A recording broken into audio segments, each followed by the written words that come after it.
going on, people? Welcome to Throwdown, episode 229. I'm your host, Tony Polanco, and I'm joined by Emilio Lopez. Sup, people? How's it going? Chris Seeley. Hey, what's up, everyone? Adam Vale. Shalom. And Brian Monjoma. Yo, Tony, I'll give you $500 if you can get me the beta for GTA 6. No problem, man. Oh, God. All right, we need a little bit of vamping because we ain't got Brett here. Manny, why don't you tell everybody the story you just told us before the show, because this is hilarious. Okay, and it's gaming related, too. So it's gaming related. So recently, I bought a copy of No More Heroes, Heroes Paradise for PlayStation 3. I always wanted the game, and I kind of had the urge to play it again. But I obviously I got rid of my Wii long ago. Anyway, obviously when you buy things from GameStop, the covers look kind of really nasty and horrible because they essentially put all their games through a grinder. Shit, sometimes you don't even get a cover. You don't get a cover. A sleeve. Anyway, so I decided to order some cases. This is what I got. Essentially 5 copies of The Voice. Unopened copies of the game The Voice, as essentially as replacement covers. So literally, I'm sure this guy probably went to a local, probably had these in a bargain bin somewhere for like 2 cents and just started selling them online as replacement cases. Which obviously they're all totally new and unopened. They're just for a really, really junky game. It's hilarious. So I'm like, so I opened it up. I'm like, oh, yay, look, I guess it's replaced it. Then I opened it up. I'm like, The Voice? Well, you'll find out if it was a mistake if he contacts you. He's like, did you get some extra stuff in that package? So, yeah, funny, hilarious stuff. I guess, here's the thing. If you think about it, nowadays they probably aren't making any more PlayStation 3 cases anymore, right? These kind of see-through-ish sort of cases for their games now. So it's like, how do you get them? Well, there's a bunch of bargain bins everywhere with unopened games. Yeah, sell those things off. Yeah, right. That's crazy. Shout out to Barry Burton, who subscribed again, and he said hashtag stop GameStop. So by the way, Barry Burton, as a prize for you subscribing, I'm gonna send you a copy of The Voice. Oh, yeah, he's gonna be giving those shits away now. Son. I'm kidding. By the way, we should troll our fans with that. Like when they, if they win a legitimate prize, they also get a copy of The Voice. The Voice, right? That would be hilarious. You win box. I'm sure it's a really easy platinum. No, I doubt it. It's a singing game. Yeah, but if you can't sing, if you can't win. Next, that's a hard game. Put that up. That is ableist. How dare you? How dare you? Yeah, Adam. Anybody should be able to play The Voice, even if you can't sing. Adam, you're a monster. You're a monster. Worst monster. Actually, and I sound like my therapist. Fuck both of you. Oh man! All right. With that, let's get to some news. One of those dry ass weeks, but I found some stuff to talk about. It's interesting stuff. Main thing is PSN name changes are finally implemented. I believe we talked about this a couple months ago. I don't know if it was a rumor or something. But the thing it was an announcement. They just it was an announcement. Okay, it was just like, and it was an announcement of an announcement. I don't know what the fuck it was. It was an announcement, but they just never actually said when it was going to be implemented. They said the one thing about it though is that there was going to be a caveat to it. Yes. By the way, that caveat, and I'll let you tell it. This was known when the announcement was made, and it's still something that's going on now. So what is the caveat? The caveat is if you do switch your name, there is probably going to be some sort of issues that you made with progress and certain things not coming over. Yeah, game saves and trophies from what I remember. Yeah, so yes, you can change your name, but you get to forego all of your progress on certain things. Yeah. So here's the thing. This is probably the fault of the cockamamie way that they designed the way this thing works. This is mainly if people are cool with just doing like a weird reset and just saying, you know what, I'm willing to lose some shit just for now on to know it's gonna work with my new name. Let's say if you have a really bad name, then do it. But I wouldn't take that chance. If we talk about the general, like, okay, how long has it been since PlayStation 3 has been around? PlayStation 3, PlayStation Live, or whatever you want to call it. PlayStation Network. Probably over 10 years, right? Over 10 years. If it's over 10 years, think about it. 10 years is a good enough time for a person to be grown up. Well, that's the thing, because when this news first came out, I was like, why didn't you guys pick a better name in the first place? Because I'm thinking about it from my standpoint. Like, I'm an old fucking man. I was 27 when I picked that shit, but I was like, hold on a second. What if you were like 10? You're missing the key part. The key part of this. With every service, you could change your name. No one thought that you would be locked to this shit. Mm-hmm. And that was the downfall. But that goes back to people created bullshit names. Yeah, exactly. And that goes back to Sony's, like Manny said, cockamamie way of doing it. But that's what I'm saying. They didn't say that though. They didn't say, "Hey, if you do this, this is it for life." No one knew that. Yeah, I don't think they knew that. Because remember, before that, we had Xbox Live, and Xbox Live, you could change your name right from there. That was it. It wasn't never a big thing. Because that's the space that Microsoft deals in. They deal in operation systems and accounts. They've been handling emails for years, right? So I would say that, obviously a company like them understands, okay, we have to be able to give people the ability to change their names out if they want to switch their emails. I guarantee you the Sony guys never even considered that. They did not. They did not. They didn't. So obviously 10 years ago, if you're a little Jimmy, right? You name yourself Dickhead, you're stuck being a dickhead for the rest of your life. Yeah. Your mama's booty 347, some shit like that. Like, here's the funny thing about me. I've been sort of connected to PlayStation stuff even way before the PlayStation Network. My screen name, which I'm not obviously going to give away, was a leftover from when the PlayStation Underground used to exist on the PlayStation 1. So I used to be part of this little PlayStation Underground fan club thing. And you have your name registered. And then once the PlayStation 3 came along, they said, oh yeah, since you're already registered with us, you can just use your PlayStation Underground name and just create your PlayStation account that way. PlayStation 3 account. And that's what I did. So it's pretty awesome. Yeah. So I've in other words, obviously it says the first year that I started PlayStation 3, PlayStation Network was in 2008, I guess, when I bought the PlayStation 3. But I had that thing way long before that. I wonder, there's got to be other people in your same situation too. I would like to, get their feedback. That's pretty cool. Yeah, so funny thing about PlayStation, like the PlayStation Underground, what they used to do is you really didn't need to pay for anything. Like you just kind of register your name with them, and they would send you all kinds of cool stuff. Like I would get demos in the mail. In fact, I showed it on Twitter once where they sent you, they call it the players council or something like that. And you get a letter from the former president of Sony's, the British guy, what's his name? Andrew House? Yeah, Andrew House, yeah. You get a little signed letter of Andrew House, and he's like, yes, we appreciate your feedback, and blah, blah, blah. They give you a little thing, and it was like a notebook that you can take, notes in, and then had memory card things. They send you all kinds of fun stuff back then. Yeah. If I remember correctly, Brian, you said you wanted to change your name? I probably did, but I'm at a point now where the cons just outweigh it, and it's too risky. Again, I just don't know what will happen, and I think that level of uncertainty is what's getting to me. But I think I'll just stay with the same name, just because I don't want to lose anything. Yeah, that's what I would do. If I was in your case, I'd be like, nah, I'm not changing it. Fuck that. Yeah. How old were you when you created your PlayStation screen name?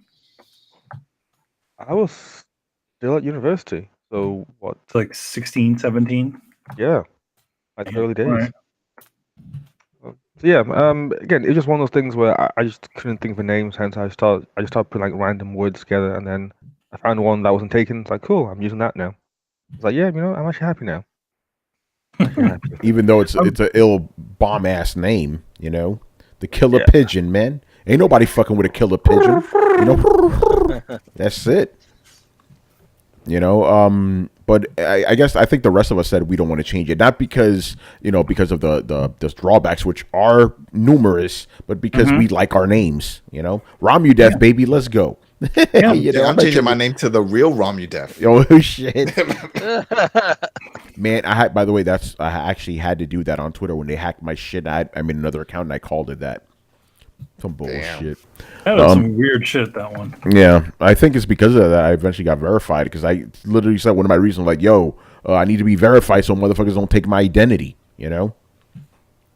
It's some fucking bullshit. Yeah, I don't think there's anything more to say about PlayStation name changes. There you go, you got them, but with a huge caveat. Well, I'm waiting to hear some of these stories. So far, I've heard good stories on Reddit, seen some good ones. I don't have any issues because no one's playing the older shit, so they don't know if their name is screwed up on the leaderboards of GTA. Yeah, apparently, if you play, for games made after April 2018, you're good, but before that, which is the vast majority of PlayStation games, you may run into trouble, you know? Yeah, I mean, that's literally PlayStation 3 games. Yeah, and most of PlayStation 4 games, all the Vita games. By the way, Barry Burns says he's going to change his name to PS Home for Life. Also, there's the other caveat on this. You can only do it once. Yeah, but you could always go back to your name for free. Mm-hmm. Yeah, you could, because you own it. That's the other thing. People think that, oh, this is releasing more names. It's not releasing more names. Whoever owns whatever name you want still own it. Correct me if I'm wrong, but like apparently if you go back to your PlayStation 3, your old name will still be there, right? And same thing with Vita. Yeah. So like here's the thing. It's like on the one hand, yes, Sony did let you change your name.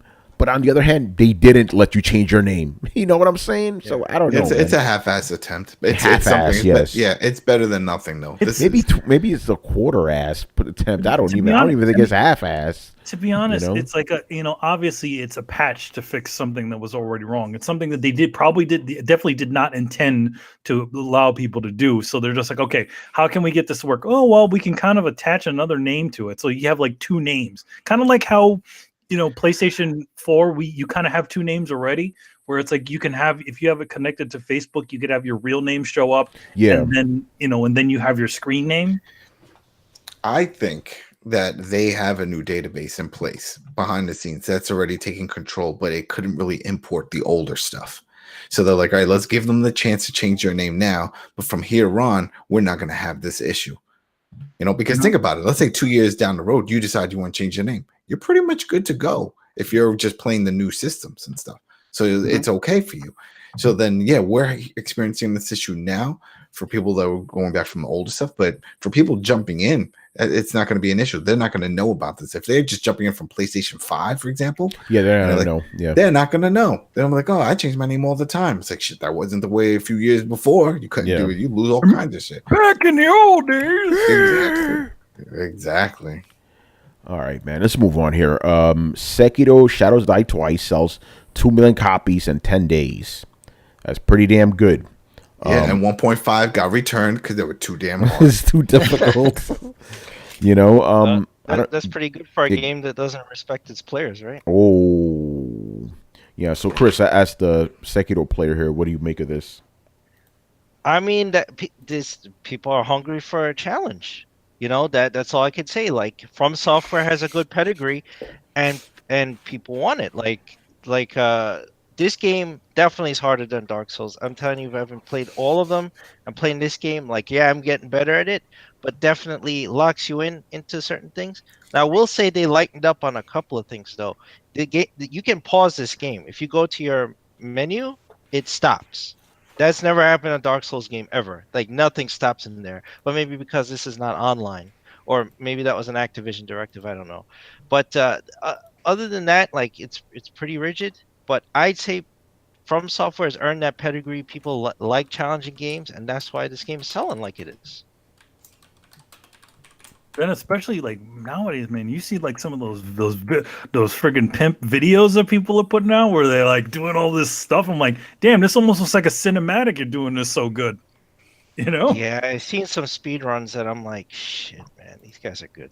Mm-hmm.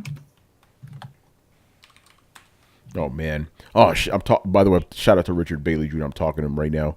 Okay. But I can't announce something until April 12th. So I'll wait, which is today for you guys. But look at my Twitter. That's all I'm going to say about that. Oh yeah, it's good, man. It's good when good games sell, and that's all I got to say about that. I mean, eventually I plan to pick that one up, but I think I'm moving at Brian's speed now. Take a couple of generations over. before. I don't know about that. I think you're slower than Brian at this point. You know. No, I mean I'm still Brian's. playing. That's not a diss. It's just an observation. You know, like Brian moves at a steady clip. You know. I'm still playing current games. I'm playing games. There you go. So maybe you guys are evened out. You know what I'm saying? No, I say Manny's like ahead of me. Like really? He's like completed near. He's finished. He's played more God of War, played more Spider-Man than me. So yeah, I say he's more. But you did that. You got more for Speed. You got that platinum. That's a but Brian, I thought you played more older games like in the same time span than Manny. Like, didn't you get like 5 platinums or something? Oh, in terms of playing, okay, yeah, yeah. So in terms of like the amount of games played, if that makes sense, like the scale of games as like a timeline, yeah. I probably have more on Manny than that, but he's played more recent games. Yes. Chances are he'll get to Sekiro before I do. Yeah. So I guess both of you guys are even then, you know, in different ways. Like you play more games than he does, but he plays more modern games. Even if it's 3 modern games, that's still 3 times more than you. So yeah, very interesting, man. All right, where are we right now? Okay, I wish Brett was here for this one. Dragon Age 4 development reportedly rebooted in late 2017. Man, what is up with BioWare these days, man? This is crazy. What is up with BioWare and what is up with EA? Yes. Well, we said this last year. We said if Anthem bombed, that they were in huge trouble. But here's the other thing. Anthem also set a precedent. EA wants live services. They don't want games like Inquisition and Mass Effect Andromeda anymore. Yeah. They want Dragon Age Online. So that's probably why they rebooted it. So that's why now the directive is they're going to use the Anthem base from Frostbite to build Dragon Age. Why would you do that if you're already playing the game? Because you wanted live services. It's not going to be a standalone game anymore. That's probably going to suck. Oh yeah, I mean, if you guys played Dragon Age Online in the last game, fucking terrible. You know, horrible. Like that's what we're probably going to get that now. You know. Oh man, again, you know, we said if Anthem bombs, we got to worry about BioWare. I think Dragon Age 4 will probably be the last nail in the coffin. It's. I mean, granted, I almost feel like it's just like I'm almost at the point where I've already kind of counted out BioWare. They're not the same. They're not the same company that the same company what we wanted. The 2 doctors left years ago. They left. Right? Yeah, they left. They left after Mass Effect 3. Yeah, and there you go. Their creative mindset right there. You know, so like it's like all the people that made see, that's the one thing I think people need to understand. It's like at some point, once all the people that have left that made these games what they were are gone, what is left? I mean, I don't know. A name. That's it's just a name. They say the same. They say the same thing has happened with Bungie. All the people that actually made Bungie are gone. All the people that made those Halo games, that made what was that, Marathon? All those people are gone. Yeah, a lot of them went back to 343. They went back to 343, and they went to other studios that they were familiar with, Microsoft Studios. This is a little bit unrelated, but still kind of. This is also the same thing we keep telling people that want to see a Dreamcast too. It's like all those Sega guys, they're all gone too, man. You know, right? Like you want to talk about those classic games that existed for there. All those people are gone. Yu Suzuki doesn't work at Sega anymore. He's got his own company. Yeah. The guy who essentially created Sonic the Hedgehog, he's gone. He's long gone. Yeah, Yuji Naka's gone. Yuji Naka. You know, the guys at Konami, those guys are all gone. Yeah, you know? All the guys that made pretty much all the guys that have created all your favorite titles, with the exception, with the exception of a few, are all gone. You know, all those what we call the auteur creators, like Kojima and Igarashi. You know, the guy who created Silent Hill. Both of them are gone. The guy who directed the original Silent Hill, he's at Sony. The guy who essentially helmed Silent Hill is gone somewhere else. He's at Sony too. Well, no, he's not at Sony, but he's somewhere else. The guy who essentially did all the music for the Silent Hill games, he had moved over to Suda 51's company. So who's left over there? Yeah. Yeah, it's crazy, man. But I remember, I don't have it linked here, but basically BioWare or EA, one of those fuck companies, said that the future of Dragon Age 4 depends on the success of Anthem. Ugh. Yeah, well, I'm sure because they put so much money into it, and all the other things that EA have released this past year or so hasn't done well. Andromeda hasn't done well. The Battlefront scandal that didn't sell, and then now Battlefield, yeah, that's another one. EA, man, know? it's so like, it's just their sports here. Not even it's just FIFA that's making money because even the NBA Live didn't sell. Yeah, it's like everything. It's like the opposite of the Midas touch with EA now. You know, like everything turns to rust. It's like a Gorgon or something. Yeah, right. I think the one thing about EA is that there's a lot of cooks in the kitchen. You know, when it comes to these sorts of titles, they are dictating what these companies should be making.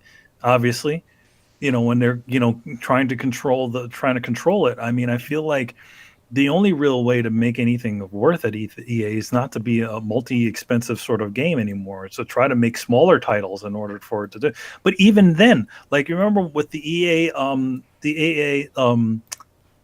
creators plan, remember what was like? They had Suda 51. They had the guys, they had Sucker Punch, right, making a game, and they had another company, another studio making a game for them, and all those games bombed. That's Shadows of the Damned. It's that crazy. What was that one shooter? The game? shotgun. He had the magical shotgun. He had the magical shotgun that was it was like a torch shotgun. Shadows of the Damned, the Suda 51 game. They had that other game was by Sucker Punch, which was that what was that first-person shooter game that everybody thought was going to be Black? like not Black.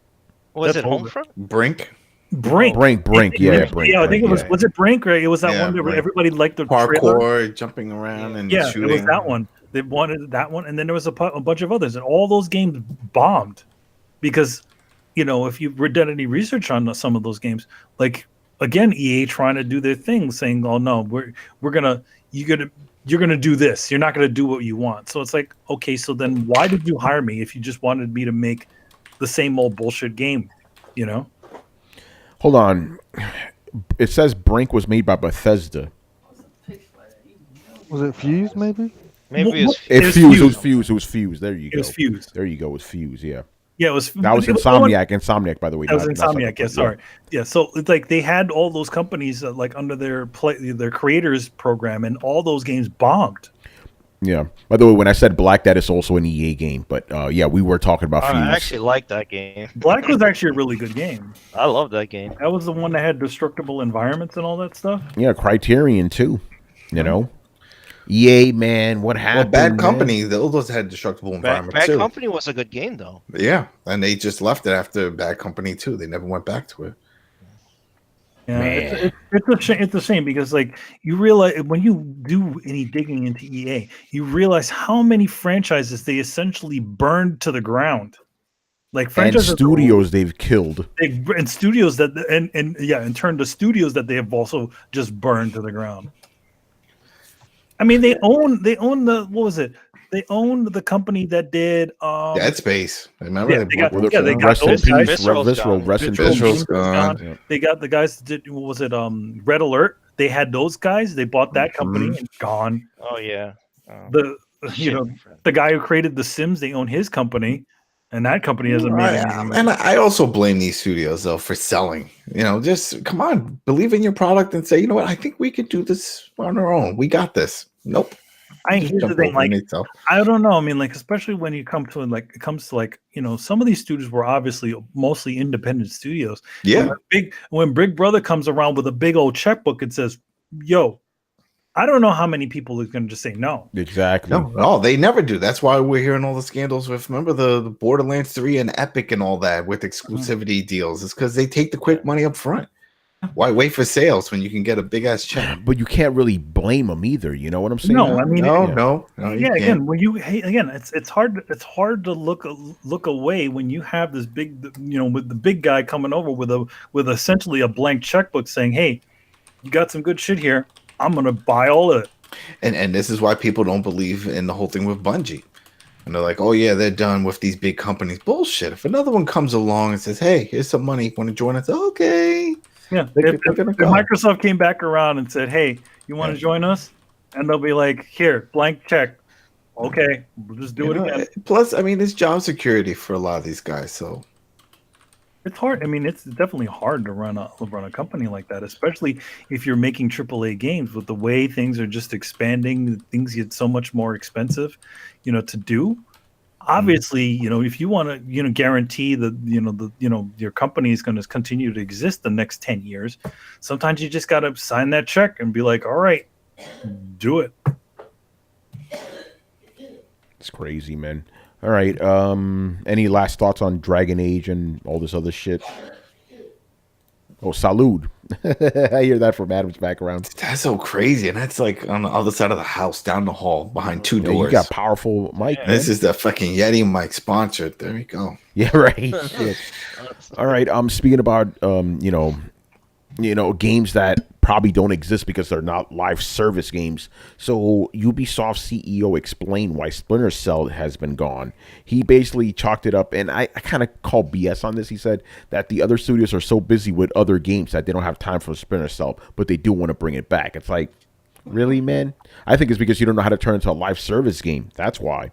That's just my theory, but that's what I think is going on. Why did they tease us with bringing Sam back over in Wildlands? Yeah, I don't know, man. They made it seem like, oh, look, he's here. You know him, you want him back. He says that he also doesn't want to let the fans down and make a game that they wouldn't want. I don't know. I think it's because they're stuck. Like, how do we turn this into a live service game? Yeah, when I read his interview, it kind of didn't make sense to me because he was saying, "Oh, teams were kind of anxious about the next Splinter Cell. They'd rather work on Assassin's Creed." I'm like, "No, motherfucker, you want Assassin's Creed because it sells. Exactly. And you want a live service game, and Splinter Cell Blacklist probably didn't do as well. So you're like, shelve it, Just throw him in the division. He could be DLC. We could come across him with the agency. It'll fit perfect. That'll be hot. Yeah. Yeah. I mean, they already stole the cover mechanic from Splinter Cell. That's what I'm saying. And they put them in Wildlands, which is pretty much similar controls. So I'm like, all right, well, this makes more sense than that because it's that whole urban environment, military over in Washington. They're like, we don't know how to make. We have this control scheme, shooter control scheme we've been using for like 4 different games. We can't get it to work with a Splinter Cell game. And my thing is like, and let's just be honest right now, when it comes to stealth games, the main stealth game was always Metal Gear, right? Metal Gear, they don't exist anymore effectively. They could really come in and like plant the flag, like we are the premier stealth game right now. That's Hitman, and that's a good thing. That game's fantastic, but we need Sam Fisher back, man. I mean, they could literally be like, we are the tactical espionage action game. Yeah, like don't get me wrong. Again, Hitman is fucking awesome, but that's a very different type of stealth experience. Like Splinter Cell and Metal Gear are kind of comparable, So yeah, they could do that, man. I don't know. What's going on, Annihilator? All right. Next up here. Okay, we'll have more information for you guys when it announces, but because it's going to be Saturday, I believe they have a Star Wars celebration, but they announced Star Wars Jedi Fallen Order. EA, that's another EA game, but this game is being made by Respawn. The Titanfall guys. And what I got here for you guys is some of the leaks surrounding this game. Not just the announcement, but the leaks too. Apparently, this is, to my surprise, a single-player game. Excuse me? Yeah, like what? Is it the Amy Hennig game? No, it's not. This is the one that they were already working on. And then when I heard this, I was like, well, this explains everything then. Yeah. Because they were like, you know what? We already have a single-player in development. Which one looks better? And that's probably what they did. They were like, you know what? You're probably a longer on a development cycle, or it does look better than what Amy was doing. And they said, all right, scrap that one. Yeah, what's going on, Glorious War? And here's the other interesting part. You know how, BioWare specifically had many issues with the Frostbite engine, right? They couldn't really get it to work. It seems like it's a mandate from EA. Like every game needs to use the Frostbite. Needs to be, According to this leak, this game's going to run on Unreal 4. Very interesting. Well, Respawn already used that for Apex Legends, right? Yes, they did. Yeah. So that maybe they're like, hey, we're not using fucking Frostbite. Yeah. Just use what we. You gotta. I just thought about something, Chris. Like now that Respawn is kind of up there because of Apex Legends, they could probably flex their muscles a little bit. Like, nope, we ain't switching to no Frostbite. Still too. I don't know. Go ahead. Go ahead, Chris. They can because I mean, let's be real. Apex Legends pulled their fat. If it wasn't for Apex Legends, Anthem would be a bigger deal to EA's bottom line. But because Apex Legends is making a ton of money with active users and microtransactions, that's not the case. And Respawn built it the way they wanted to. So they have a lot more clout now. They're like, I mean, it's FIFA and them right now making EA money. Let's be real. Yeah. Adam, you disagree with that? No, because I don't know if we've even heard the numbers. We know the player base numbers, but how much are they making off of whatever consumables and those type of things? They haven't released that yet. Haven't they? I thought they did. I thought it was just take a look. I just saw the numbers of playing consecutive players, like some ridiculous number within like a few million. Yeah, I don't remember the exact number, but they did release how much money the game earned in like the first 2 weeks and stuff. It was ridiculous. Yeah, I remember it's free. I remember exactly, but that's what I'm saying. I don't check it out. Adam. This is from March 21st, which is a couple weeks ago. The headline. This is from I don't know what the fuck. Apex Legends made record-breaking revenue in its first month. Let's see, where's the money though? I got to see them cash signs. 92 million. In this $1 million. That's good money. Yeah, for what, like skins on a gun since first person. So exactly. What is the point? Oh, there you go. I think this is the money maker right now. Yeah. So yeah, I think they were probably like, nah, we're not using no Frostbite. Fuck that. We got the hottest selling game right now. Well, the one good thing with Respawn is they said that they have not given hottest up earning game, I should say. Go ahead. Adam. They have not given up on what Titanfall the universe is, which is Titans. It's about the robots. They said they want to bring that in. Yeah, bring that shit back, man. So we'll see. Let's see. Yeah, Glorious Word says Siphon Filter for comeback. We'll see about that. Fortnite is back on top. That's right, because Apex Legends, I believe, overtook Fortnite for a little bit. Now it looks like Fortnite's back. Interesting. Apex Battle Pass was trash. What's Battle Pass?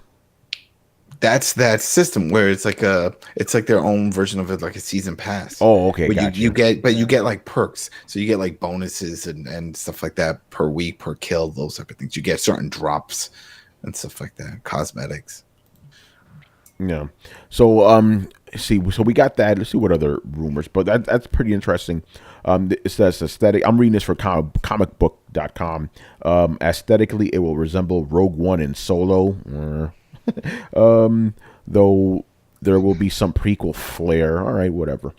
It's going to be canon game too. It's not going to be some like other universe type of deal.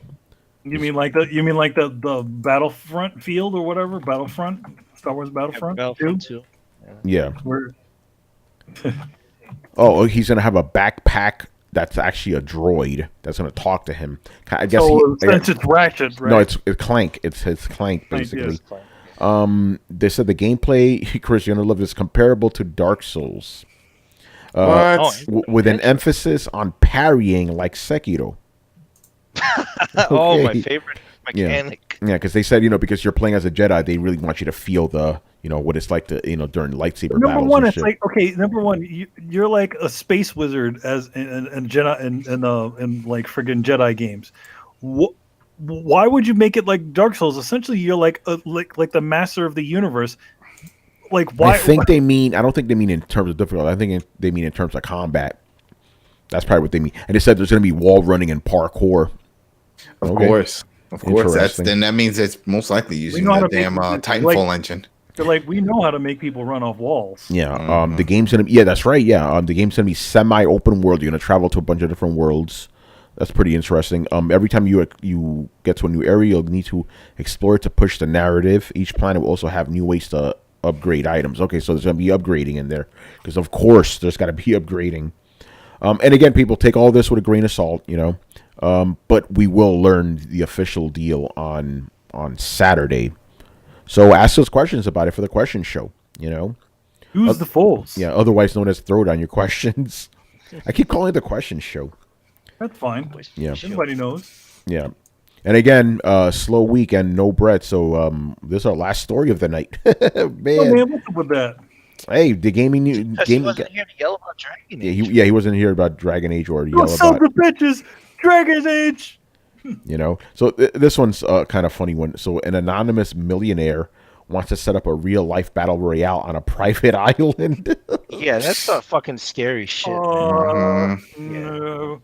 Yeah, no, thank you. I'd buy that for $1. Yeah, and I would definitely yeah. tune in and watch it though. Yeah, I don't think it's going to be violent, obviously. And apparently, some other millionaire did something similar to this not too long ago.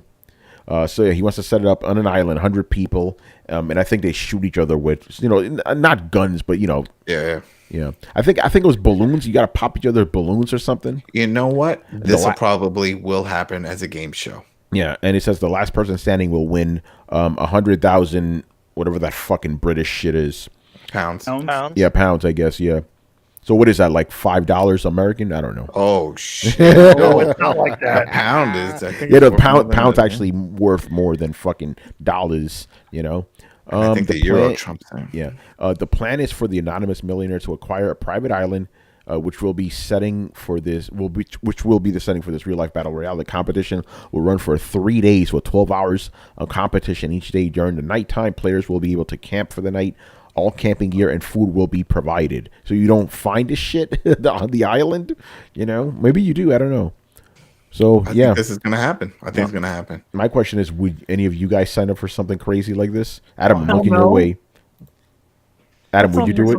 I don't know. Maybe. That's some shady ass shit right there, man. Maybe. It depends. It depends on where we're going and the setup. I mean, this might be. Think about it. Can I cosplay? Can I dress up like Rambo or do that whole thing? Somebody can dress up like Snake Eyes from G.I. Joe. I mean, you can have some fun with this if you think about it. Think about how meta this is, because you said, what if they turn it into a TV show? So it definitely would be. That's how he's going to recoup some of this money. But yeah, we're one step away from Running Man. Yeah, Exactly. so I'm like, literally okay, the Running Man. Yeah, so I'm like, okay, let me get this straight. So you have a game that was inspired by a movie that's inspiring possibly a TV show or the Running Man. It's like, wait, what? Yeah. Come full circle, There we go. There we go. Here is Sub-Zero. Now just plain Zero. It's like Street Fighter.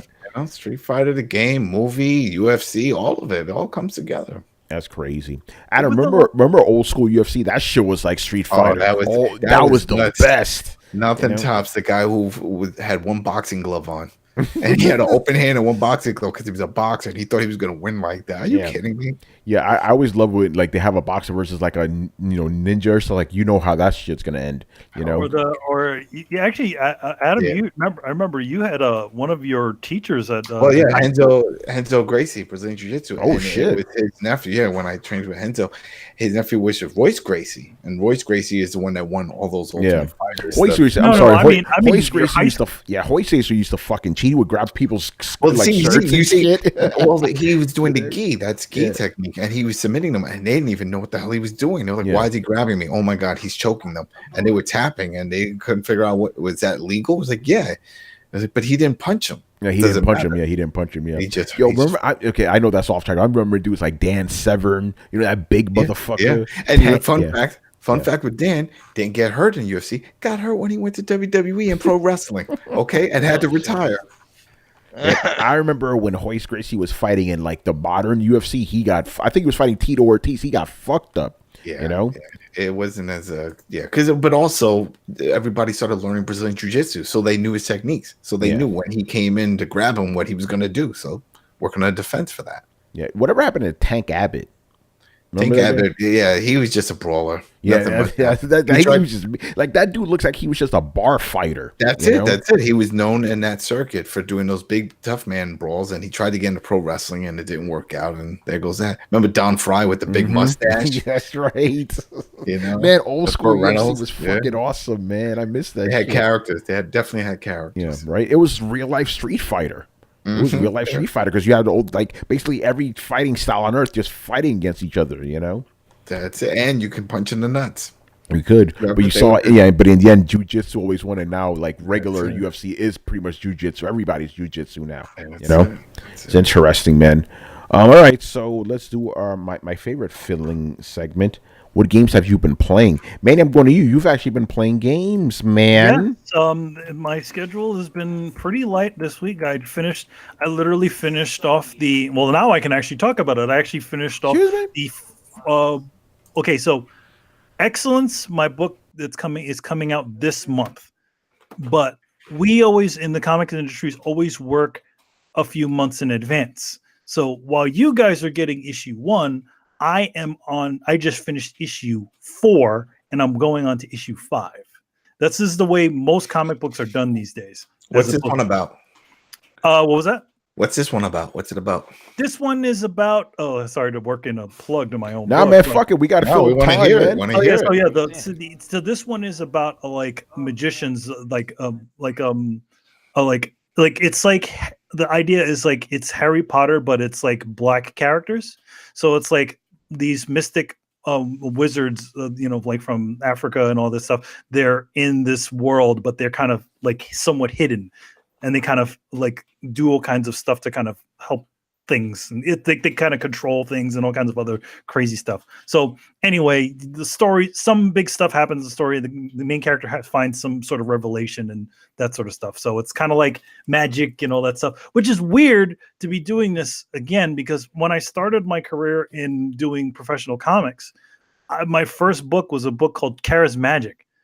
So I'm like 9 years later, I'm working on another magic book with Kari. Kind of interesting how things kind of swirl around. So yeah, but it's so finished that issue. So I have a little bit more free time. So I've been able to kind of sit down and just, do a little bit of, I have some other projects I can't talk about that I've been working on, but also not a lot. So I've been able to play some games. So I've been playing Kingdom Hearts. What do you think of it? So far, I like it. Here's the one thing about it, like, and I don't know if you felt this. So, okay, back in Kingdom Hearts 2/1 days, right? You had, like, it had a lot of, classic Disney stuff. Now we're in the kind of dimension of stuff that I don't have any sort of emotional connection to. Yeah. So it's like Big Hero 6. What is that? Frozen, Tangled. Maybe the Toy Story stuff because I was, when I was a little bit younger. But yeah, like a lot of this more new stuff, I really don't have this sort of connection to, and it's a little bit interesting. Obviously, it's made for those sorts of fans of those things, but I kind of find myself slightly disconnected from it all. You know what I mean? Yeah, no, I understand. Like, I mean, even though I didn't play the older games, like whenever the I guess older character would show up, I'm like, hey, there's Donald, there's Mickey. You know what I'm saying? Like, you have that connection. There's Hercules, there's Simba. You have that connection. But with these new guys, Ariel, it's like, yeah, exactly. But you go to Big Hero 6, I'm like, okay, I don't know who these people are. Yeah, I don't watch these movies. Yeah, like I liked Tangled, but I really don't have that much of a connection to it. The thing is, that was Rapunzel, so I understood the story at least. Yeah. But I mean, like for Frozen, I don't know. I didn't like that movie, to be honest. I never saw it, but me, I don't watch cartoon movies. You don't watch that sort of stuff. And then I'm in Pirates of the Caribbean world, but I never saw the one that this is. Yes, I didn't see that one either. Directly connected to. So there's kind of stuff that's in it that I'm like, why is he doing this? He's made of crabs now. What's that? Yeah. Like, so it's a little bit of thing, but I do one thing. I'm in the Pirates of the Caribbean section now, and I'm actually really liking it because it's like, holy shit. Okay, so the last few levels were just kind of like, hey, this is kind of big open sort of linear sort of world. For Pirates of the Caribbean, it's open world-ish. Yeah, it's open world-ish. Yeah, it's kind of, I really like the graphics of it because it's kind of realistic. It's kind of interesting. They kind of did something they never did on the previous, like so Pirates of the Caribbean was in Kingdom Hearts 2, and they kind of just gave Jack and all the characters a little bit of a, kind of a semi-cartoony look. So, but this time around, they redid everything. Well, they gave everybody they gave all the Kingdom Hearts characters like Sora and Donald and Goofy, they gave them kind of a realistic texturing to them. So like Goofy actually looks like he's fuzzy. He's got a little bit of a fuzz to him. Donald Duck actually looks like he's got feathers on him, and the lighting on it is really nice. But what they did was they kind of split the difference. So like they made them look a little bit more realistic, and then they made Jack and them kind of look a little more stylized. Yeah. So they're still slightly stylized, but they're not like, they don't look realistic like the movie. Yeah, which is interesting. Another one is Monsters Inc. I'm like, I don't know. I have no connection. I've never seen that, so I'm like, Yeah, I mean, I knew the movies. I saw the 2 movies. I enjoyed them, but I'm not so connected to those films. I thought the it was like I at least knew enough where I was walking around like, oh hey, look, it's all the doors and this is the thing. But I really do. Yeah, it's interesting sort of playing because like again, like playing Kingdom Hearts 2, you're going through Tron and like you're going through like Little Mermaid world. You're going through like in one of them it was like Sleeping Beauty. They had all these different things. So it's like I'm a little. I wish there was a little bit more like older Disney stuff in there. But that's just me. I mean, so far I'm enjoying the game. I didn't expect the Pirates of the Caribbean world to be as big as it was, or big as it is, to be honest. Like, I'm thinking, okay, usual business where it's like, you take the, you get on the thing and then it just goes to the next location. Nope. You gotta like sail the ship around. It's essentially Assassin's Creed. It becomes Assassin's Creed Light. Yeah, Like Assassin's Creed Black. Yeah, Black like, Flag. Yeah, Black Flag. It's like Black Flag, but it's like the ship is just there's no like real physics to it. Just kind of you can turn on a dime on that crazy ship. But they just made it super easy to control, and you have cannons. You just press cannons on the thing, and that's it. So it's like okay, it's like a light version of that sort of idea, and you get the sort of exploration bit to it where you have all these different islands that you can go to. So I'm enjoying it so far. I mean, I think this section is going to probably take me the longest, to be honest. But yeah, it's not as long as you think though. If you stick to the linear path, you could get through it pretty fast. Dude, I'm literally playing for keeps, man. I'm literally searching out every single thing. Okay, so you're going to be there a while then. I'm 100%ing. I've 100%ed every single world up to now. So like I got all the treasure chests. I got all the hidden Mickeys. I did all there's these flan missions where you find this like monster like in the ground and he does like a little like you have like a mini game that's connected to him. I've gotten those things. So I'm every single world I just play it until I'm all the way done. I got everything in it. Sounds good. That makes sense. You have a plan, And I platinum trophied Double Switch. Oh, there you go. Tell us about Double Switch, man. What'd you think Double of that? Switch, it's called the Double Switch 35th anniversary, I want to say 35th or 20, something like that. Anyway, Double Switch is an old Sega CD game made by Digital Pictures. Digital Pictures, if you don't know, made all those full motion videos games from the back in the day. Ground Zero Texas, Sewer Shark, whatever that Kung Fu something. What was the name of it? Night Trap. What was that Kung Fu game it was called?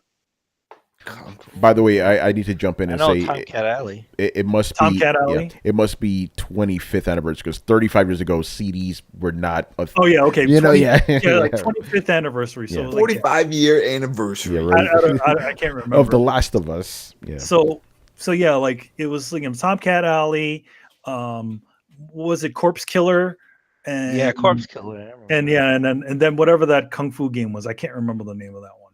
But anyway, so this one was this company, Screaming Villains, they did Night Trap previously. So now they decided to do the other big game that they did, which was Double Switch. Double Switch back in the day actually did really well for what it was. This was the first one where they were trying to kind of, push down, like essentially pin that, okay, we got, real actors and we got, real sets and all that. The Corys and the guy from Full Metal Jacket. Yeah, Corey Feldman. Excuse me, Corey Haim. Corey Haim is in it, and so is Arlie Ermy, and then a few other people that you kind of recognize as like extras and things like that from some sort of. They've been in a lot of movies as extras and things. And and it was directed by a person who used to do a lot of music videos for MTV. So, she, so it was a fun game, fun to kind of go back and play a game that wasn't 50 million hours long. Yeah, how long was it? I don't know, I want to say like you could beat it. It was about an hour, and you can probably, if you cut it down, you could beat it in less time, an hour or two. Not a long game, and I played it multiple times in different ways and got all the trophies, and it wasn't bad. And they did some cool things that quality of life changes to the game. So previously in the game, what you had to do is like the way the traps kind of set off is you kind of have these little things on the bottom, right? And you have to set them off each one by using the D-pad. Like, you go to one and then you set it off by pressing a button. So this one, they put all 3 traps onto a separate button so that you can kind of click each button to kind of do it, as opposed to going to it specifically and activating and deactivating things. So they made the game slightly easier just by. So it's like Simon, like playing Simon, old school Simon. It lights up and you press it quick, and no, it kind of like you kind of have to like in each room of the hotel that you're like surveillance system. If they step on a specific thing, you have to hit the corresponding trap to do it, but you have to essentially set it first and then release it once they step on it.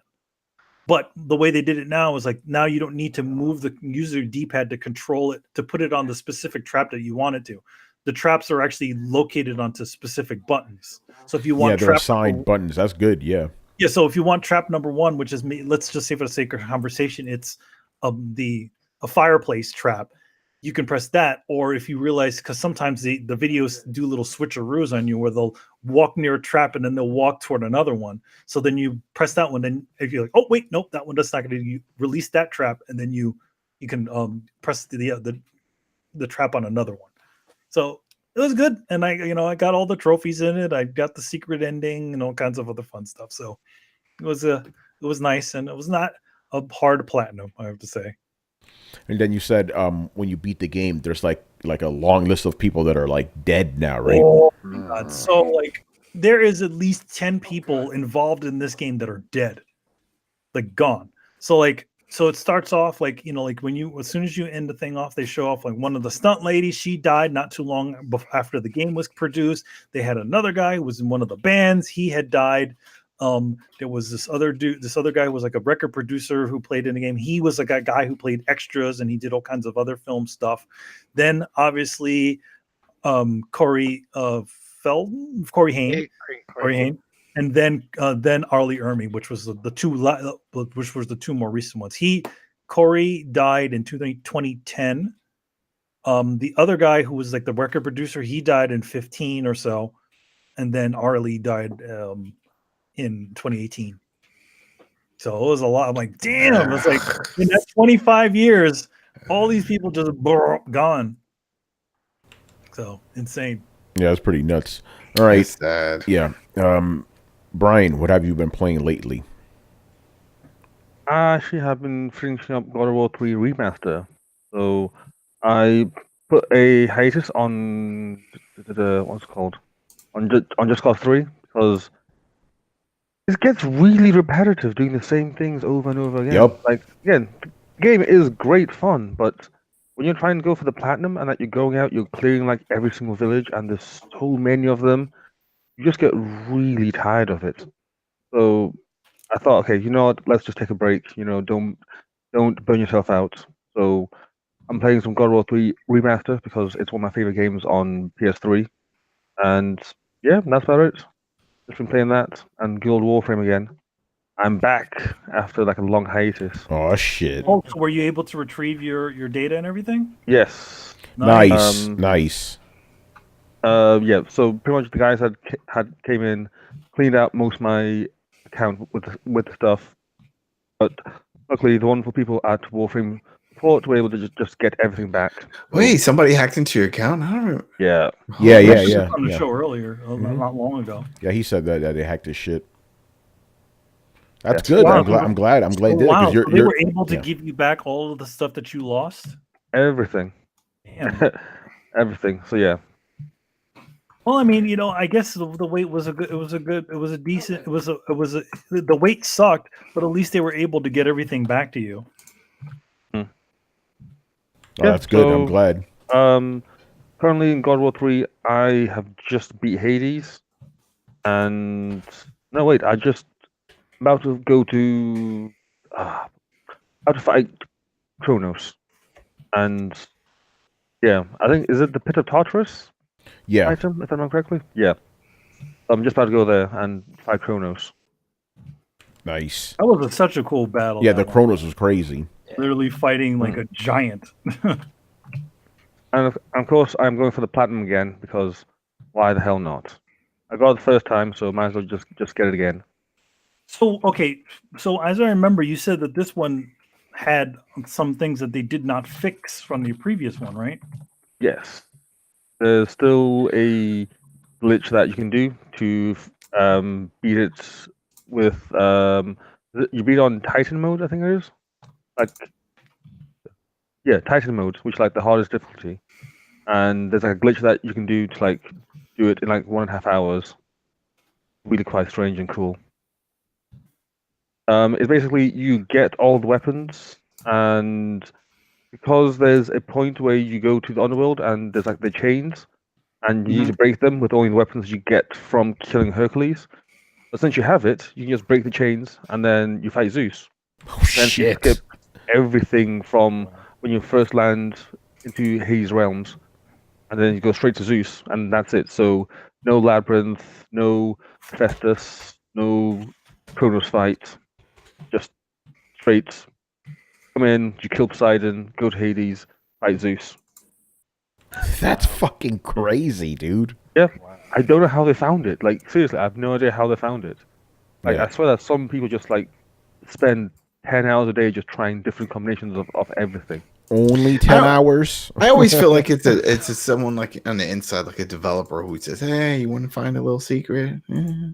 Now I think And it's I mean- a dedicated guy because I've talked to a lot of developers where they're even like, "Yo, we don't know how these fans find this shit." You know, people are I mean, dedicated, man. But I feel like if you have thousands and thousands of people kind of brute forcing, trying to figure out ways to kind of get through things, and then iterating on top of those things, eventually you definitely find those things. So like, let's say, what if a game? Here's a funky thing for. Let's say for the sake of conversation, it takes about a year or two to kind of to vet a lot of these sorts of secrets and things inside of a game. What if you finish the game early, right, and then you let it loose on one of those guys, right? Those, like a bunch of those sorts of guys that just kind of bump in the game and try to find secrets and things, or skips. That'd be insane. Yeah, also delay the game. You know. Yeah, I mean, no, what I'm saying Because you're just essentially giving them a finished game. You know, it's like, hey, poke holes in it. You know. That's pretty much what has to be happening. Where you have to essentially have a finished game and just have them poke holes inside of it. It's interesting, man. All right, Brian, anything else? No, just that. So mostly Just Cause. Well, mostly God of War 3 and Just Cause 3. Nice. All right, Chris. Besides The Division, what have you been playing lately? Oh, I'm still going through Sekiro. I got up to the Genshiro fight, but I stopped there. He like beat my ass, so I gotta. What I'm doing is I'm going around farming skill points so I can get those like shinobi skills and all that stuff, and then update. There's like he has latent abilities, which just means like you get more health or your posture damage. It takes more. You get more posture, get more vitality, all that stuff. So I'm going around just like stealth killing guys, and you collect skill points so I can spend them to upgrade them. So that's what I'm doing right now. Nice. Adam, besides The Division, what have you been playing lately? Mario Kart 8 Deluxe on Switch, and today, really, Mike Tyson's Punch Out. Well, just Punch Out because they took out the Mike Tyson. Yeah, part. took out Mike Tyson. Yeah, But I think I might actually finish it now. So, because I've been doing the save states, because before you had to do the codes. And yeah, shit. that's right. Yeah, But now The codes work. Yeah, the codes. You can put the codes. It's a ROM. It's the just the NES ROM. It's the same shit. So yeah, but that's what I've been doing. That's pretty much it. The rest is just watching videos on Division, trying to find these hidden spots, get the goodies. yeah. We're gonna get to Division in a bit. That's gonna be the last thing because for you guys who don't know, me, Adam, and Chris every night, except for podcast nights, every night we play this game. It's crazy. Fucking, let's talk about Division now, then, man. Got ripped. You want to tell them how we got ripped off last night? Hold on. We got a bullshit. story for you guys, man. Okay, so what we're trying to do now is basically in the game when you fight like caravans or whatever, it races the alert levels of control points, right? Regular control points to get nice goodies. But if you raise the levels, you get even better goodies, right? So we spent like a good hour raising the level up to level 3. It's like, okay, that's it, level 3. And we had like an hour or so, before the servers reset. this mission was fucking hard. Like me, it was us three and my cousin. We're there, banging away at this and getting fucking killed. It was brutal, right? So we finally beat this mission with like 6 minutes to spare, right? And basically, when you get to a control point, you need to have these NPCs come in to, kind of take it over and stuff, and then they unlock the door for you, right? The main NPC we needed was fucking dead on the ground. It's like, yo, what the fuck could we do? So we leave, come back, and as soon as we open that fucking door, servers stop. They just shut down, So we lost all that shit, after like an hour of struggling, man. I mean, we did get credit for completing it, and we got the money, whatever, because it's pretty much on challenging mode. Yeah, so it is. But we didn't get what we wanted, the which blueprint. Is if you beat it on, if you beat it on. Adam, tell the people what is our ultimate goal in this game right now? What is the thing that we've been working for like 2 weeks now? Shit. Well, right now it's just trying to find all the obscure stuff in the game. SMG, man, that's the shit. We were doing it. That we tried for the chatterbox. We tried to get that one. We did we had the keys, and we went to all the hyena spots, but it's random drops in those cases, so we weren't getting the components that we need for it. We did not find. We have parts for the gun. We don't have the blueprint for the gun. So like, all right. So we also been going for the masks. There's 12 masks. You have to kill hunters for it. We have 6 of the masks. And what we were doing last night is that if you clear these areas into wave 3, or what they call like level 3 of it, the drops that you get will be the rare mods. So this is the only way you can get these mods. You can't get them in the dark zone. You can't get them in story missions or anything. You have to get it through this mode alone, and it has to be on 3. But the downfall is that we haven't seen a timer, but it seems to be timed. So if you go to do, let's say 2 or 3 missions, and it says, all right, you've been bumped up to, what was it? Something wave 2. It says something else. But threat level. Threat level 2. That's what it's threat level. Yes. Yeah, threat level. If you go to 2, and we're like, oh, we thought we were good, so we're like, all right, and we saw something not too far from us, so we did that mission, and then it said our threat level went down. Yeah. So it's like you have to continuously do it all in one session to 3, and then win it, and then you can get this type of gear. Because if not, it just depletes all the way down to 1. It doesn't stay. So that kind of sucks, because then that means you got to do it all in one session, pretty much.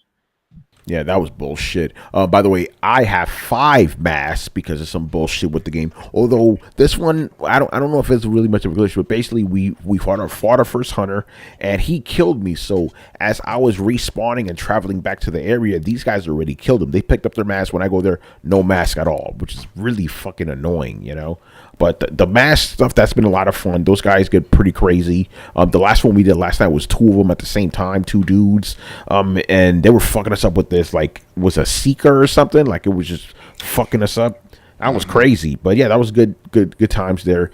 And Chris, obviously, your first division experience, I'm guessing you like it because you've been playing with us consistently. Like, you're playing Sekiro and you stop it to play more division, Yeah, actually, it's like a vacation. Yes, that's true.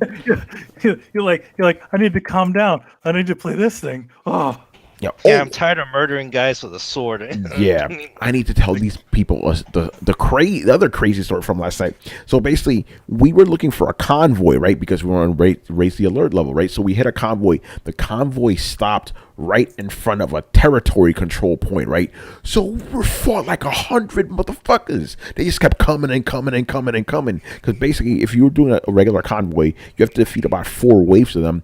And if you do territory control, it's about 3 or 4 waves. So we had to fight 8 waves of guys just non-stop. It was fucking insane, And for very little reward, too, which was kind of interesting. But, yeah, no, Division's the shit, man. We're World Tier 5 now. You already know your boys getting there. And right now we're focusing on our, gear sets and all that shit. It's good stuff, man. I hope the next update comes soon, man. I want to do that raid. That's going to be crazy. Because we can't always play with everybody that we want to play with. So it'll be good to actually have, 8 motherfuckers in there, And then, go ahead, Adam. Do we know if it's required that you have 8 or that we need to know that? We need to know that because we know it supports up to 8, but is it required? And, the reason why I said that is because we played Destiny. That was the deal with that game. It's like if you didn't have 6 guys, you couldn't play the raid at all. So we need to find out for sure. If anybody in the chat could tell us, please do, because it would suck. It's like we get 7 dudes and we can't do it because one guy's like, walking his dog or something. You know what I'm saying? Oh man. Okay, so as for me, besides the Division, I've been playing a couple things and I can talk about it now. I played Phoenix Wright. Never played those games before. I had to review it. Very interesting game. It's a visual novel. It's a visual novel / point and click adventure game. Although I understand why people like the games, the characters are very endearing, the graphics are kind of fun and everything. Not for me, man. Like all that fucking reading and clicking, I'm like, I'm not trying to do this shit. No, man, you play RPGs. Yeah, but that's different. Like there's action in there. This is just pictures. Like there's nothing.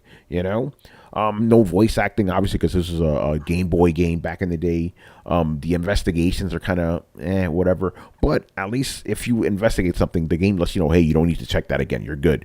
I understand the appeal. I'm not shitting on the game, but not for me. But it's good that Capcom gave it to the people. And apparently the 3 Phoenix Wright games that are in, it's called the Ace was it? Ace Attorney, Phoenix Wright, whatever, trilogy. So it's all 3.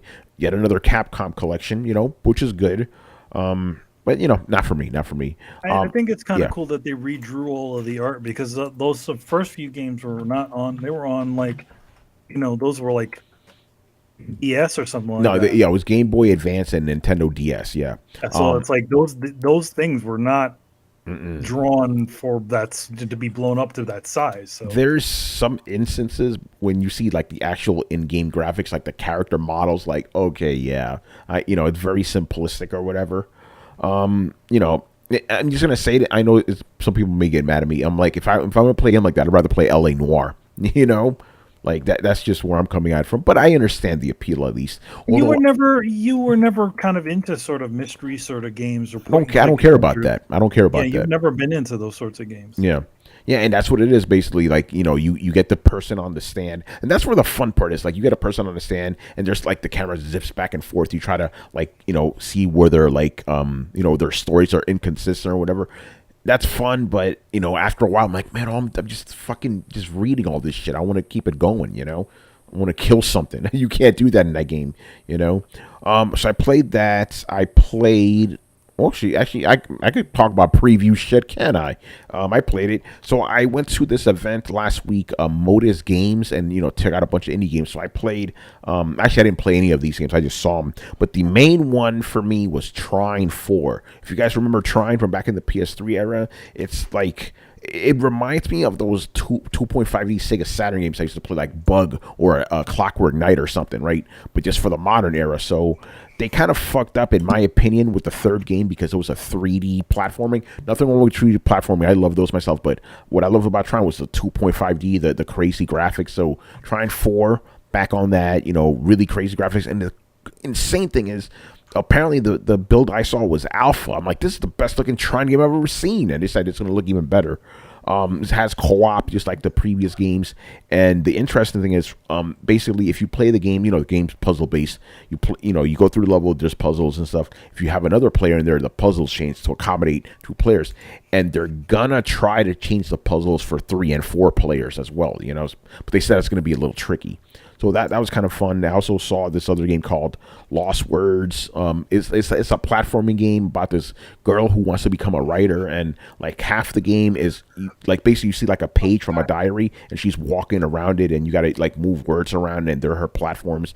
And then the other half is like her fantasy world. It's very bright and vibrant, colorful, as opposed to the white pages and stuff. That's kind of interesting. I also saw this other game called Bear With Me, which is like a point-and-click adventure game. I don't really care for those, so I didn't care for this game.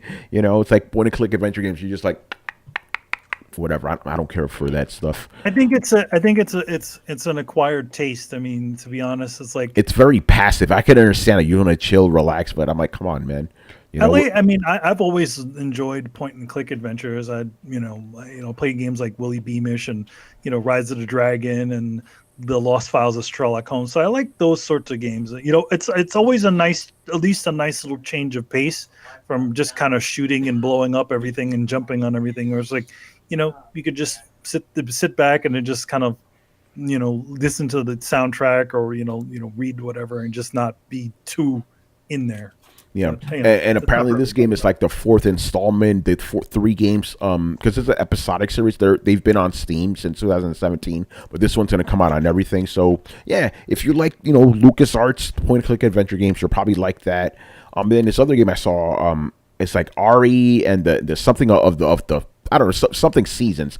Reminds me of a PS2 era 3D platforming game. The hook of this game is like basically you can like make weather patterns in a specific area. Like you shoot the slingshot. Let's say, for example, there's a frozen lake, right?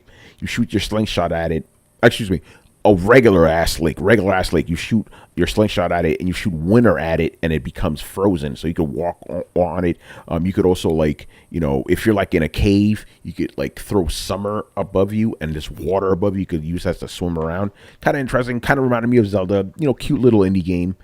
So I played that, and today I just started playing Dangerous Driving, which is available for everything right now. This is made by the same people, or some of the same people that made Burnout.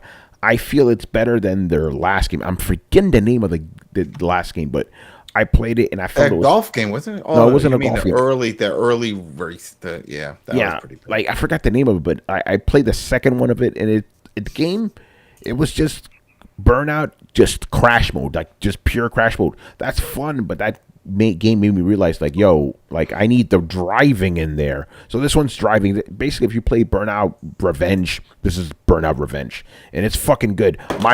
Sorry about that. My only kind of complaint is, and this could be a pro for some people, there is no dedicated soundtrack. Like apart from the title song, there's no music whatsoever. But if you tie it with your Spotify account, you can listen to music, which is kind of cool. But like I was telling Adam before the show, the way they integrated is weird. It's like you need to open up Spotify, start playing the music, then open up the game, and then you can control it within the game. But I'm like, it doesn't really flow right, But at the same time, I kind of want to make a playlist for this game, like driving music, like songs specifically about cars, So you could make on Spotify, make a playlist, and yes, that's the one that you link up. When you go to play, you just select that one. So it's kind of cool. Also, unrelated to this, I found out that Spotify gives you Hulu for free. I'm like, okay, so I have Hulu now, And I also canceled Netflix. Gone. I've never used Netflix. Aside from the Marvel shows, I give them free money. So that's done. That's if it's not working for you, then yeah, it isn't, man. And the thing is, I canceled this subscription for the exact same reason I didn't buy Netflix for years. I'm like, I don't watch that much TV. This thing's just gonna sit there. And now, obviously, I have a job. I have more money. I'm like, I'll get Netflix. It just like if it was a physical thing, it would just collect dust. I never watch it. I don't watch TV anymore. All I do is play video games and read. That's all I do now. I don't do anything else. I'll occasionally go see a movie when a new movie comes out, but I don't watch TV. I don't really care for anything on TV right now. But yeah. So those are the games. I feel like I'm missing a game, but I think I pretty much covered it. I can't say anything. Actually, it is technically April 12th, but I can't say anything. All I'm going to say is tomorrow I can say I have a upcoming game from Sony that's an exclusive, and I think you guys could guess what it is. Ninja Turtles. Yeah, the new Ninja Turtles. But I'll say more tomorrow, even though all I can literally tell you is I have the game and the embargo date. That's all I can tell you. So that'll be my next 2 weeks. Actually, I have a few games I have to review. I have to review this game called Weedcraft, which is literally about weed. It's kind of what I don't know if I can say that. No, on you air. can't talk about that. I can't talk about that. So a certain person that we know, this game's about that sort of thing, like building up your business, like a weed business or whatever, from like small time grower to like, big empire. I saw a preview of it. Game was pretty interesting. Another point and click adventure game type of, but I could see the appeal. It really goes into the mechanics of it and the laws and all that shit. Because let's just be real, and like in our lifetime, that shit's probably going to be legal law across the board, So this game's kind of setting you up for that. Especially if the local government's going to collect taxes off that shit. Oh yeah, it is. Yeah, and that's one of the things of the game that the characters realize, like, yeah, we've been outlawing this, but we could make more money if we make it legal. You know what I'm saying? So it's kind of cool that the game is, like, even though it's stylized and stuff, based in reality, so that's kind of cool. I'm also going to I have a bunch of shit coming for you guys, so just stay tuned for all that. What I have? I have that. I have forgetting these. I have so many fucking games I got to review now. That's the one thing that's kind of cool and kind of shitty about being a game reviewer. Is like you got to play all these games. You know, I'm not playing these for fun. I'm playing these just purely for the mechanics, and I move the fuck on to the next game. That's what I did with Phoenix Wright. You know. I think Division's the only game. You kind of played a little bit through every single one of them. Yeah, here's a little bit of a trade secret for you guys, and I've learned this even back when we were writing our blog, man. For most games, not all games, obviously, but for most games, 5 hours is all you need, and you get the gist of it. You know, the rest of it is just reiterating the same shit you've been doing. You know. So wait a minute, but wasn't that the point that they made about Resident Evil? What do you mean? Well, Resident Evil 2, when that guy did the review. When well, that's why he I said the same most thing. games. That's why I said most games. See, well, that's what I'm Evil, saying. That some people put that in that category. No. But with a game like Resident Evil, that's a narrative game. You need to finish those. Like if it's a mechanic game, you don't really need to finish those. But a game like, for example, Dragon Age 2, right? If I were to review that game based off the first 5 hours, I would have given it like a 2 out of 10. But I love the fucking ending, so it kind of bumps it up a little bit. On the reverse, if I would have played just the first part of Dante's Inferno, I would have given it a rave review. But I played the rest of the game like, oh, this game's actually trash, you know? Or with Mass Effect, if you talked about the first part and then not the ending. Yeah, exactly. So those games you need to. But if it's something like Tetris, you don't need to finish Tetris. You know what's up. You play an hour of Tetris, you're good. Puyo Puyo. And some of these games. Hold on a second. I'll tell you guys what I have here. Dangerous Driving, Weedcraft. By the way, Tony's playing a lot of point-and-click adventure games, but you know, I gotta make that cash. I'm just being real. We the Revolution. I saw a preview of that. Very interesting. This is what I call adult Phoenix Wright. You know, you're a lawyer and stuff. You know, actually no, you're not a lawyer. You're the judge. You know, you get this shit presented to you, and you need to judge wisely. And it takes place during the French Revolution, so there's a lot of political shit in there. Really cool game. You know, not up my alley, but you know me, Manny. I do that shit fairly. You know what I'm saying? Unlike some of these other reviewers. Just look at it for the things that are presented and the parts of aesthetics that you can get. But obviously, you got to try to give everything a bit of a fair shake, especially if you're not you're not a reviewer that's only down to review specific things. I mean, you put a game in my face, I'll review it. Here's the thing about game reviews, and this is why I say, okay, remember that fucking asshole Philip Moosen or whatever, where he plagiarized a review? I'm like, bro, a review is the easiest fucking thing in the world, and I'll tell you why. Okay, basically, you have to ask yourself one question. Two questions, actually. Does this game... Actually, no, it is one. Does this game, fulfill its promises? Does it do what it sets out to do? Yes or no? Simple as that. You know? Like Phoenix Wright. Hey, does it make you feel like a lawyer? Yes, it does. So it succeeds in that end. You know? So, yeah, it's pretty simple. So, yeah, I got a lot of stuff coming for you guys. And then, obviously, I'll tell you guys some more about the big game I'm about to review. And as usual, I get these big games when there's a bunch of shit I need to. I probably won't even get to play it until Sunday, because tomorrow me and Manny going to go see Dream Theater. So be in the city. Going to be in the city. Saturday, I think my sister's coming over and all this other stuff. But I'll keep myself busy, and that's good. I think that's going to be that. Any last things you guys want to say?